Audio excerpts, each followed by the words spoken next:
Here in Paris, former Lafarge executives are on trial accused of financing terrorism in Syria.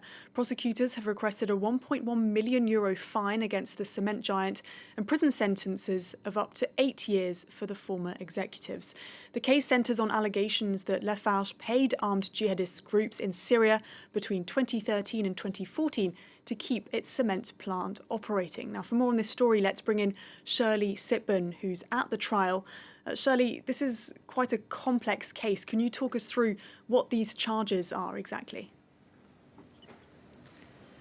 Well, these charges are putting a system in place that allowed to finance criminal and terrorist organizations in Syria.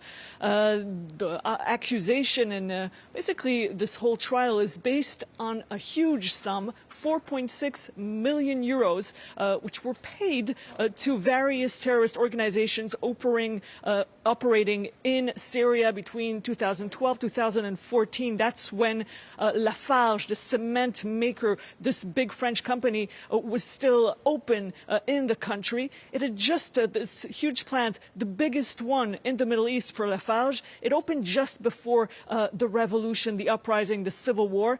And in 2012, well, various terrorist organizations started threatening its employees, blocking trucks, and also even kidnapping some of its employees. And so the group put in place the system where they paid the terrorists so they would let its employees go to the plant and keep working, and the trucks getting the material out of the company so it would keep operating. This whole system was put in place and concealed. Now, the prosecution said that this sum of 4.6 million euros, that's enough to pay for 4,000 Kalashnikov automatic rifles, to pay for the yearly salaries of 6,000 terrorist fighters of the Islamic State group or the Al-Nusra Front and all the groups that Lafarge was paying. The defence is making its closing arguments today. What are we expecting to hear?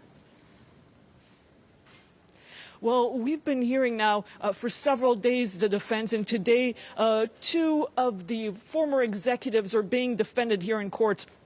Now, we've heard many elements of defense. Now, one of the lawyers said that nobody in 2012 knew what those groups were. Nobody really realized there were terrorist organizations. Unlike what is being said today, said the lawyer, of course, it was chaotic in Syria, and France's focus, the official focus of the French country and its allies, was to bring down Bashar al-Assad and the dictatorship in Syria. So for Lafarge and many other companies, the idea was that anyone opposed to Bashar al-Assad was basically legitimate opposition. That was one of the elements of the defense, and another lawyer saying that the embassy, the French embassy itself, was aware of everything that was going on there.